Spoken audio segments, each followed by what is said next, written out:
Okay. So, good morning, everybody, at least for me. I think for those people on the East Coast, it's probably early afternoon, good early afternoon. And I just deleted myself from the screen, so hang on a second, please. Okay, it wants me to, hang on one second, got it. That was to do with the recording, to say, yes, I agree that it's recorded, which I don't really agree with. That's another thing. So good morning, everybody. I hope everybody is doing well. And I am going to be doing an overview class today, as opposed to, we've gone into how to care for a crystal, how to set an intention or program a crystal. We've gone into care, consecration, connection. So we've done that. So I just wanted to give that this class is going to be a bigger overview of the different territories that we will be going into the future. And I get to show off a couple of my really big stones, even though the stone today that we're going to be working with is ocean jasmine. But I wanted to go over, so we went over care on like how to take care of your crystal. We went over connection and how to like build a connection and an intention with your crystal, which leads into consecration, making sure that your crystal has a connection to you and is clean and is able to provide you with that connection that it has to the earth and then to you. But there's a number of different territories that I want to go over through these classes, through these sort of crystal capsule classes. So I thought this time I would go over it so people know kind of where we're going, as opposed to just sort of popping it in and out, that they have a more idea of the structure. Starting probably next week, we'll probably be doing 3 classes a month. I can't guarantee every Sunday, but I would like to try and do it as consistently as possible. And I try and keep it under an hour. And that reminds me, I need my watch. Ooh, 11:11, perfect timing.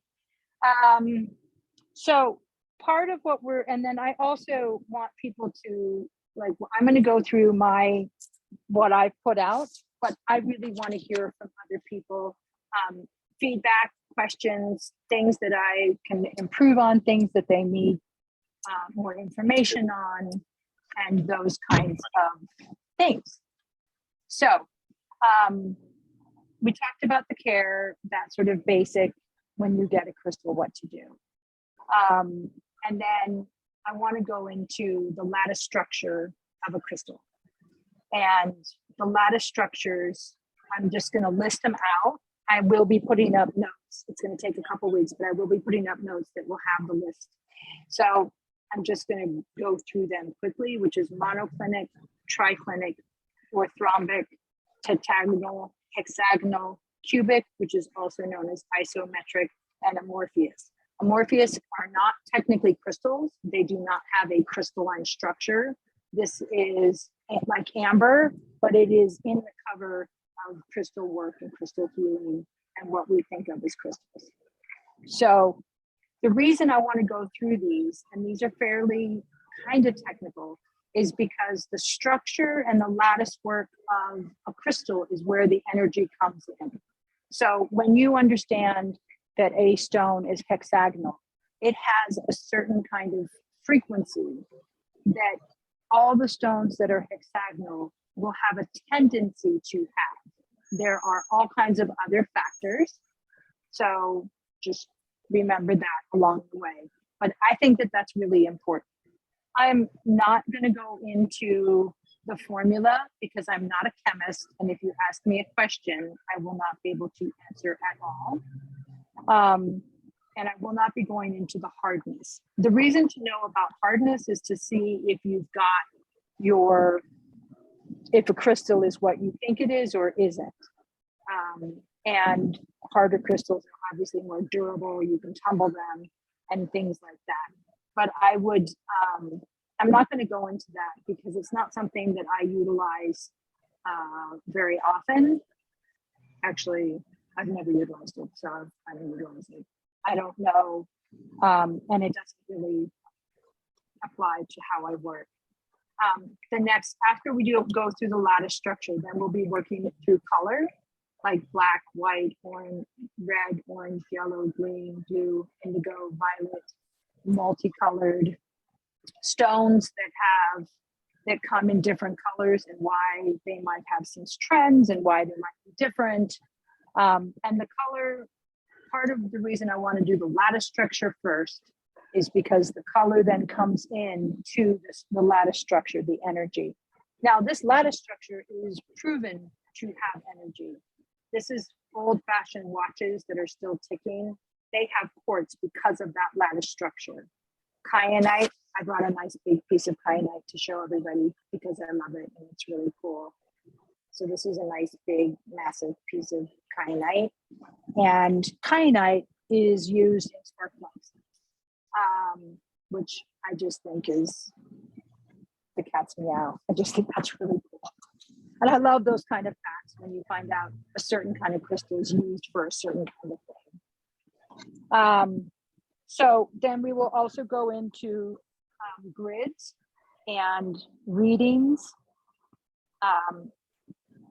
working with crystals within magic rituals or spells, or however your language is, however you want to think about it.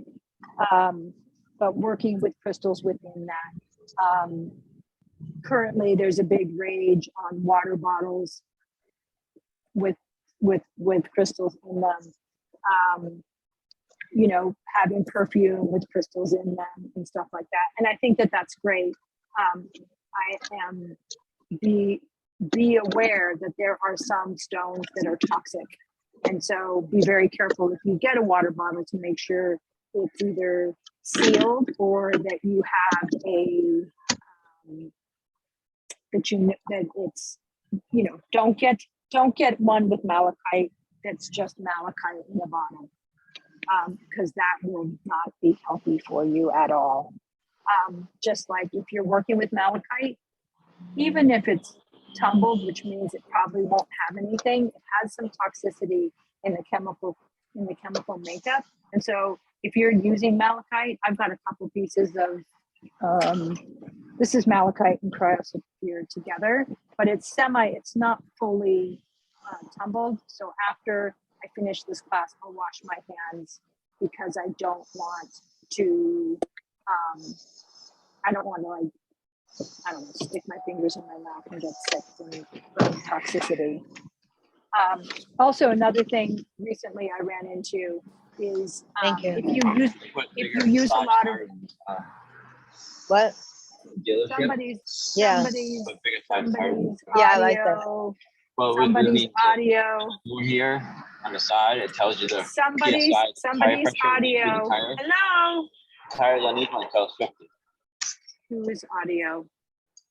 Somebody's audio is open. I'm not sure who it is. I can't tell. Okay, well, all right. So, and then working with spells, water bottles, working with candles, healings and readings. Those are the things that we will work after we've sort of gone through the main formation of crystals and how to work with that. Does anybody have any questions that A, you want me to research and look into, or B, that you want to add that you feel would be useful to know?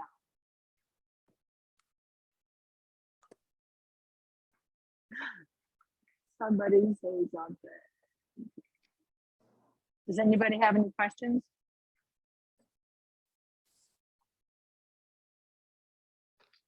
Okay, well, I was hoping to have some back and forth because I was hoping to be able to see this is my view of what I want to do, but I also wanted to be open and sensitive to what other people might be interested in that I just didn't consider. So you can message me at a later time if there's something specific. So today, oh, and I wanted to show off my selenite. Everybody was really super impressed the first time I showed it off. So I wanted to show it off again because I love it and it's really cool. So I use sound, smoke. Amy, do you have a question? Amy, do you have a question? Oh, your mute's not on, so I thought you. Oh, damn. No, I'm sorry. It's just a whining dog. That's okay. If you have a question, I'm more than happy to answer. So I'm going to show you my beautiful. I use, as discussed in the previous classes, I use smoke, sound, and selenite to clean most of my crystals. I do some with moonlight and sunlight. I do very few with water, and I don't do any with salt. And I know that there's some that can be buried, but the problem with it, to me, this is personal, to me, the problem with burying is that when it comes out, it's full of dirt. And then you have to feel like you got to try and get the dirt off the crystal, especially if it's raw or something like this, which has all kinds of crevices and things, and the dirt can get in there. And then you spend an hour with the makeup brush trying to brush it out. So I don't usually bury. I bury if a crystal has had its time and it's done its service and it's breaking, then I will bury the crystal with gratitude and thanks for its service. But this is what I usually use for cleaning. This is my beautiful big selenite log. And I put like, obviously you see that I wear bracelets.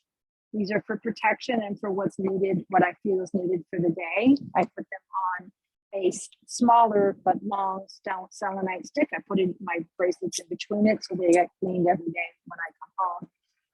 And then when I get new crystals or I feel like a crystal needs a cleaning, then I stick it on or next to my beautiful selenite log. I just wanted to show it off again. So today we're going to look at ocean jasper.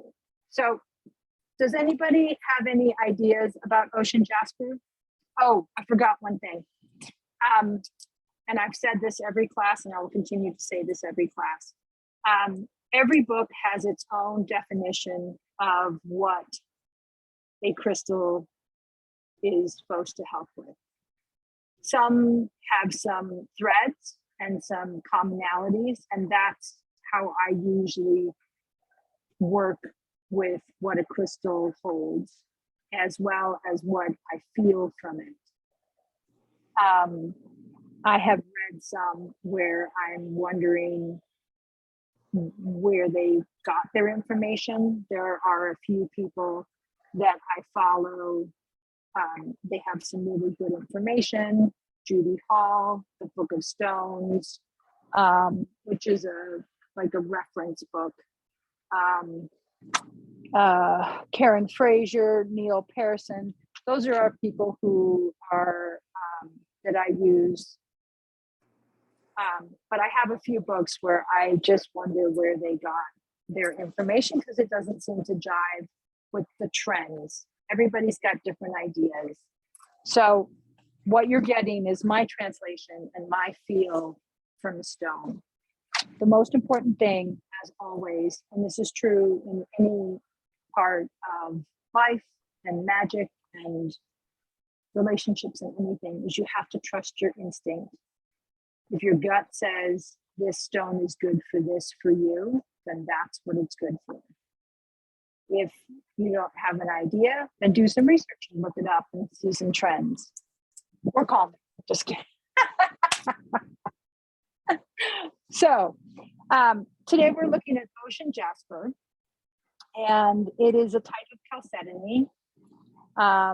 It is considered to be fairly rare, which I didn't know until I was sort of like doing my backup, because I've collected quite a bit and I didn't know that it was quite rare. So my kids will be happy that their inheritance is still growing.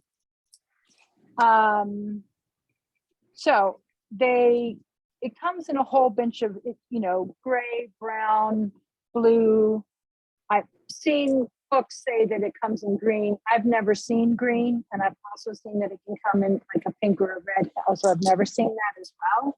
Most of the ones that I've seen come as a grayer, gray with some splotches. I've got a brown one, and this is where you can really see. Wrong way. Can you sort of see the little cellular structure, like the little tiny cells?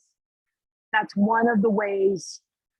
So Amy, I can see you. Can you see the little structures? Can you see the little sort of cellular structures in it? So anyway, there's the little cellular structures. That's part of how we knowing something's part of is ocean jasper.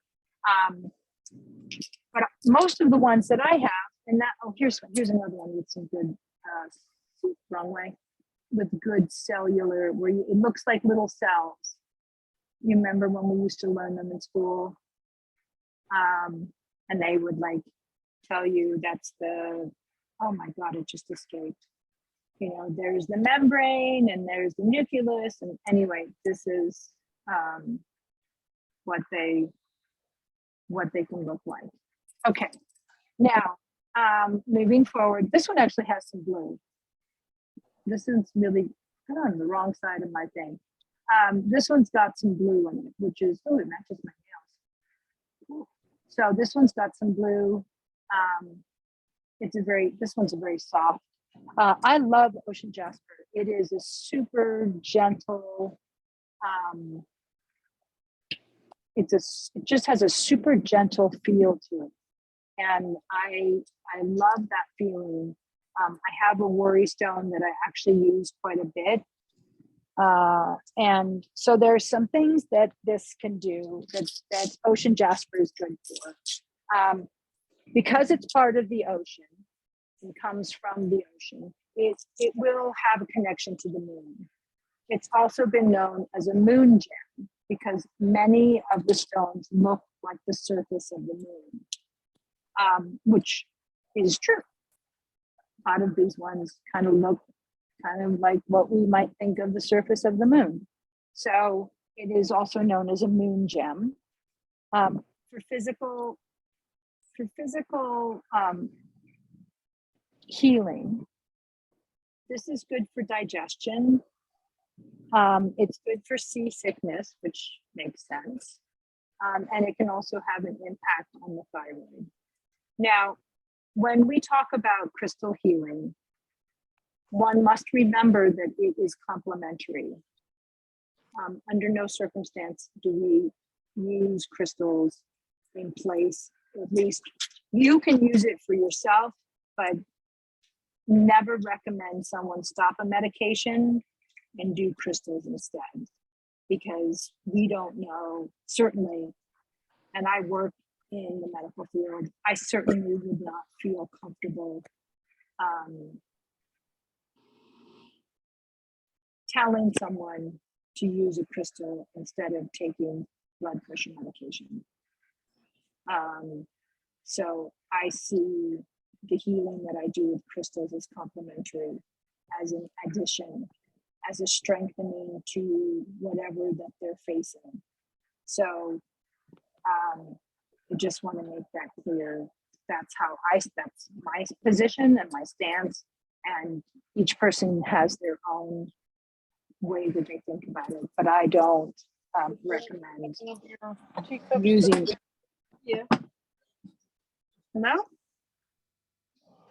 Someone have a question? Okay, at the end, I want 2 questions from somebody. All right, I'm going to keep going. So, ocean jasper, I'm going to hold it while I talk about it. It has the ebb and flow very much to do with the ocean, which is connected to the moon. It brings joy to a person, but it's a slow building joy. It's not the joy that comes from grabbing a citrine, where you just need that kind of jolt of upbeatness and positive energy, and citrine can really do that. Whereas this is sort of the slow building joy that comes with knowing that you're on the right track, or if it's been rough, then you keep working with it, and slowly it'll help you build joy in your life. But it does need to be handled regularly. So like sometimes having a small stone like this, or like this that you can stick in your pocket, or you can have in your purse, where you can touch it on a regular basis. I have one bracelet which is blue, and you can wear that bracelet. But actually, in this stone here, you could actually put in one of those mesh necklaces and wear it on a regular basis that way. But it is a stone that would need to be used on a regular basis. I use this one. I stick it in my side pocket often. I'm glad that it handles water because it's been through the laundry once. So it has a good positive flow to it. But it does have an ebb and flow. It's connected to, you're going to feel a stronger vibration from the stone during a full moon.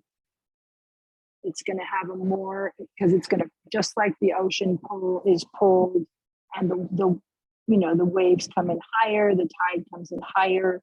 The energy from the ocean jasper is going to be stronger during the full moon than during a new moon. But, or I shouldn't say it's stronger, it just is more evident. It's easier to connect to. So if you get a piece of ocean jasper and you're not really feeling it, or you're feeling like, okay, I can feel the gentleness of this, I can feel the gentleness of the jasper, but I'm not feeling the specificness, then hold it during a full moon, do some work with it during the full moon, and see how that feels. See if that makes a difference for your connection to that stone. Obviously, after you've done it. It is known for protection, and obviously, it is known for protection for those people who are traveling in the ocean, such as sailors, or traveling over the ocean. So it's a good stone if you're traveling overseas and you're going to be going over an expanse of water. It's also good for fishermen. And so it has a bit of luck when it comes to fishing. And that's something that it's known for.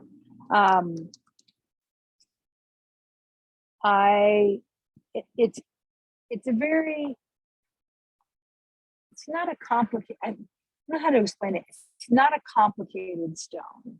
It's a very smooth, yes, it has the ebb and flow, but it's a very gentle stone, which I think is why it needs time. You need to take time working with it, and not, I've got a really small piece, little flat piece that could be used in a pocket, could even put into like your purse so that you could touch it when you need it.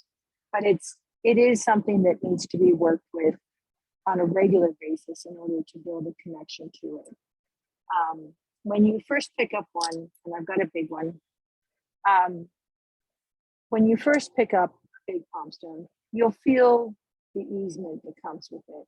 But to feel the full benefit of the ocean jasper, I think it just takes time. Now, what I have noticed is that because I use this one quite often, I probably use it 5 out of 7 days a week, that when I'm making contact with other ocean jaspers, I can feel them stronger because I've been working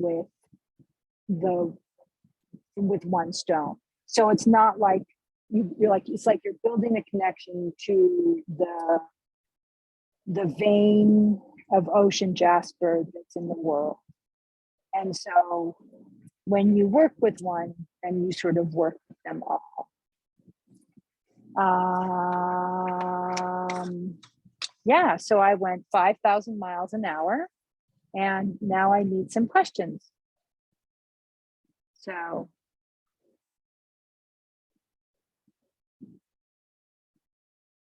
So I don't want to beg, but could somebody please ask a couple questions? Or I will beg. I will beg if I have to.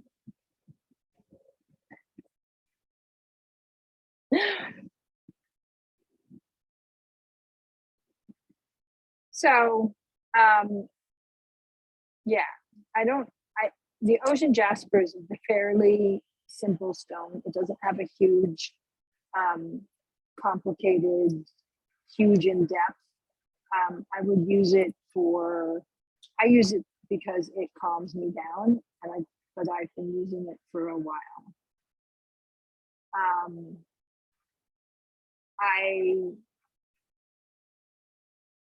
Yep, I don't have a whole bunch more today.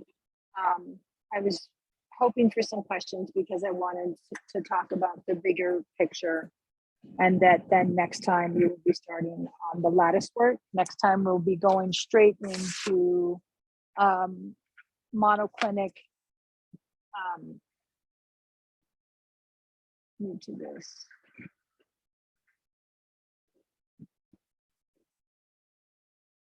Hang on one second, guys. Let me try and answer this. So, Josie, it's okay. I'm actually doing a overview class. So this is really a good class to start. What I usually do, how it usually runs, is I choose one aspect and like picture overview, and then I work into one specific stone. I choose that stone in the morning before I start, like when I'm preparing for class, I choose that stone, I get my notes together. I try to choose what feels relevant for the day, what feels sort of calling to me for the day. And so this morning, Ocean Jasper was like, pick me, pick me, pick me. And so I picked that. But we are this is not a restart because we've already started, but I wanted people to know that we're now moving into some of the more detailed and more concrete work that goes into learning about crystals. So we will be starting with the lattice work. And it is, I think the lattice work is some of the most interesting work because you can see and I will give a list out of what stones are monoclinic. And if you can start, as you learn different stones and as you learn different combinations, you'll be able to see those stones have a certain kind of frequency. Now, all stones, I've said this in previous classes, all stones have a grounding factor. Part of it is because they come from the ground, and when we hold them, we are connected. Even ocean jasper, we are connected back to the earth that its thread and energy comes from. So there's always a grounding factor, any stone. And I'm finding that there's a bit of a protective factor with every stone. It isn't always something like obsidian or tourmaline or jet or hematite, which is some of those the stones that are very much more shielding, much more not allowing something in. But I'm finding that most stones have a protective factor to them. I'm also completely convinced that you can program, if the only crystal you have is a rose quartz and you need it to be protective to you, you can program that quartz to be protective to you. And I think that that's one of the most important things to know, is that you do not, I happen to have a rock problem and I have a huge amount of rocks. Last time I showed everybody my big thing. And here is a picture of, I don't know if you can see it, but there's one shelf, there's two shelves, there's three shelves, there's the rough pile underneath on the bottom. So I have, and then I have a bunch of more stones spread around my room at random spaces. So I don't expect everybody to have the same kind of problem that I do. And if the only stones you've got is quartz and rose quartz, that's fine. You can do whatever you need to do with whatever stones you have. Don't forget that.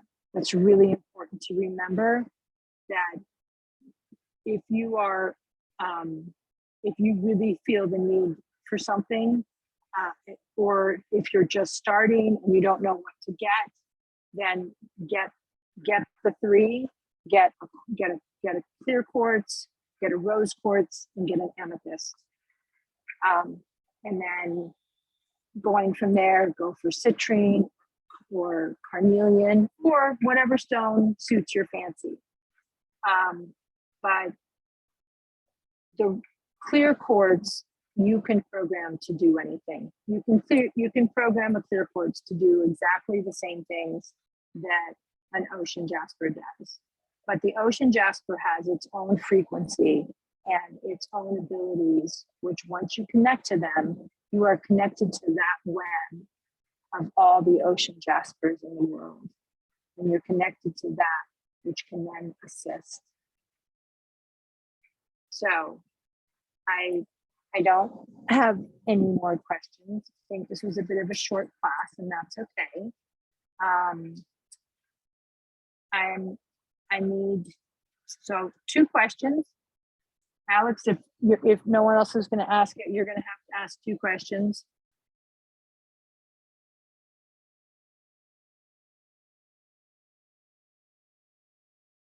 One question. Oh my God. This is a challenge. You must understand when you're talking into a screen and all you see is yourself. I'm used to teaching and doing things in person, and so there are challenges. Oh, I did want to do one other thing. So I do crystal readings, and I wanted to show my, this is my crystal bag. It has over 125 different crystals in it. And when I do a crystal reading, I work with somebody, and then they go through the stones, and then they can pull out different stones according to the spread that I use and how they can, what's needed. But, ooh, my favorite, Kimbaba jasper. Ooh, and this is kunzite. It's a pretty rare stone. And so that's one of the things that I do. I hope for those that are local that you'll be able to come to the fair next week and be a part of our part of the fair. Alex, what's it called? Say it properly, because I always say it wrong. It's the Blessed Bacchanal. Bacchanal. So I'm hoping that people will be able to come to that if you're local. And do you have any, ask a question or something? So how would you use ocean jasper if you were giving a crystal reading? So I would use it as a possibility of travel coming up, that there's some kind of that travel's been planned or travel's coming up because of there's a huge strong connection with travel.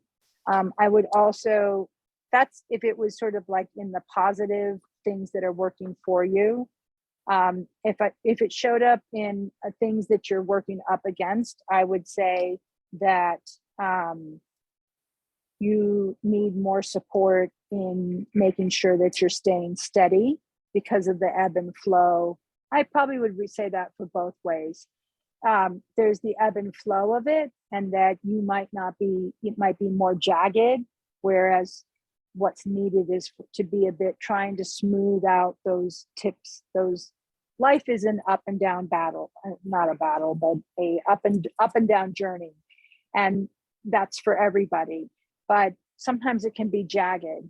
And I would say that if I found the ocean jasper in the reading, then I would just say, hey, you know, you need to either work on having a smoother, you know, ebb and flow in your life and allow things to run off of you and not to hold on to things, and then be able to hold on to the joy and hold on to the good things. And in the positive way, I would say that you're being successful at letting sort of water off a duck's back. You're successful at letting those things roll off of you, and you should be aware of how important that is to continue to have that sort of ebb and flow and allow it to happen. There's a very it's a gentle stone. It's not a like smack you across the face stone. And so it would be, if someone is has a longer view or a longer goal setting, and that part of what they want to set is to be able to have less ups and downs, then I think ocean jasper would be a really good stone to have. How'd that sound? Is that okay? That was beautiful. Thank you for answering my question. Okay. Does anybody else have any questions? Okay. So next week, so this is a shorter class, which I figured it would be. So next week we will be starting on the lattice structure. So that's going to be a little bit more technical and a little bit more challenging. It may be one where we want to take some notes, just even though I will be providing notes, it might be good to take some notes just so you can start to think about it and mull over it. I will be giving out, once we go over how the monoclinic, and I will be working with Alex to be able to have some slides so that I can show which one's the structure of it. And then I will be giving out a list of different stones that are monoclinic. And then we will go from there, and you can then start to see the trends. As we go through all of them, by the time you get to the end, you'll really be able to have a good grasp on, if someone says, hey, I've got this stone, and you know that it's a triclinic stone, then you'll be able to say, oh, the energy that can come with the stone most likely is bada, bada, bada, bada. So that's the plan. I knew it would be a little bit short today, but I wanted to give everybody an overview, especially since we've had so many new students coming on board. And I felt that would be a courtesy to them. Now, Alex, if you feel that I should do a class or a separate class to do with the care and connection and process with crystals, then I'd be more than happy to. That's really up to you. Well, I think it all depends on, how you want to structure your certification program for crystals. So Yeah. it depends on. I'm just thinking, because there's been so many new people in the last couple weeks. Yeah. And I suppose, they can watch the other ones, but sometimes hearing it live can make a difference. I don't know. Yeah, I think that would be a great idea. So maybe we can do a separate, just sort of how to care for your, care connection, something. So everybody's leaving. So I'm going to wrap up, and thank you all for coming. And I will hopefully see you next week. And I'm going to